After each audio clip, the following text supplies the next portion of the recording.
যে রাধে সে চুলো বাঁধে, এটি প্রচলিত একটি প্রবাদ, যার সত্যতা মিলেছে গৃহবধূ মুন্নির ঘরে।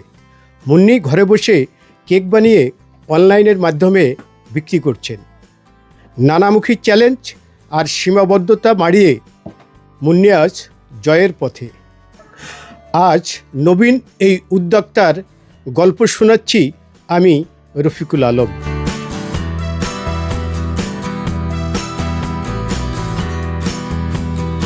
এক মুঠো ময়দা, একটুখানি চিনি, সয়াবিন তেল আর কয়েকটা ডিম দিয়ে তৈরি একটি কেক বদলে দিয়েছে ভাগ্য। গৃহিণী থেকে 2 বছরেই হয়েছেন সফল উদ্যোক্তা।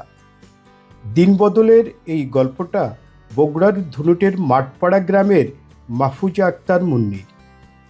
তবে তার সাফল্যের পথটা মসৃণ ছিল না, ছিল কষ্টের সংগ্রামে। আমি কেক বানাই, জন্মদিনের, বিবাহবার্ষিকী, বিভিন্ন প্রোগ্রামের কাস্টমাইজ করে নিই। Chocolate flavour, orange flavour, rasmalai flavour, vanilla flavour, প্রত্যেকটা ফ্লেভারের উপরই নির্ধারণ করে এক একটার এক এক দাম। জীবিকার তাগিদে ছোট বোনের কাছে কেক ও পিৎজা তৈরির কাজ শেখেন মুন্নি। এখন এটি উপার্জনের প্রধান উৎস। প্রতি মাসে তার আয় 25 থেকে 30 হাজার টাকা। আমার ছোট বোন আমাকে সহযোগিতা করছে। আমার ছোট বোনের অনুপ্রেরণায় ও কোর্স করায়, ওই আমাকে প্রথম সহযোগিতা করছে যে আপা তোমাকে আমি 15,000 টাকা দিলাম, এটা দিয়ে তোমাকে আমি ওভেন কিনে দিলাম, এটা দিয়ে তুমি শুরু করো। মাসে 20 থেকে 30 হাজার টাকা ইনকাম হয়। এটা দিয়ে আমার সংসারে আর্থিক সচ্ছলতা ফিরে আসছে। শুরুটা ছিল ছোট্ট পরিসরে, নিজ রান্নাঘর থেকেই।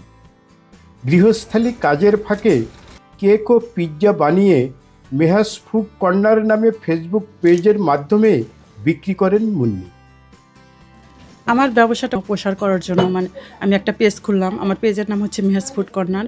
এটা অনলাইনে, হোয়াটসঅ্যাপ নাম্বার আছে, কেউ হোয়াটসঅ্যাপে নক করে অথবা কেউ পেজে নক করে। আমি চাই যে আমার গ্রামে অনেক লোকজন আছে যারা খেটে খাওয়া মানুষ, তারা আমার এখানে কর্মসংস্থান হবে বা দিন শেষে তারা কিছু টাকা নিয়ে যেতে পারবে, তাদের পরিবারটা চালাতে পারবে। আমার পাশাপাশি যেন আরও অনেকে স্বাবলম্বী হতে পারে।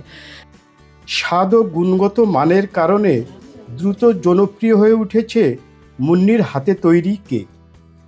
আমার আম্মু কেক পিৎজা বানায়, আমি পড়াশোনার পাশাপাশি আম্মুকে হেল্প করি। ভাবির সাথে সহযোগিতা করি। মাস গেলি পারে বেতন দেয় 3,000 টাকা মাস। এতে আমার দিয়ে সংসার চালাই। আমার যখনই মেয়ে পিৎজা খেতে জেদ লাগে তখনই ওকে ফোন দেই, ও বানায়, আমাকে ফোন দেয়, আমি এসে নিয়ে যাই। আমি এই কেকটা নেই এই জন্যই যে কেকটা অনেক স্বাস্থ্যসম্মত এবং কেকটা অনেক সুস্বাদু।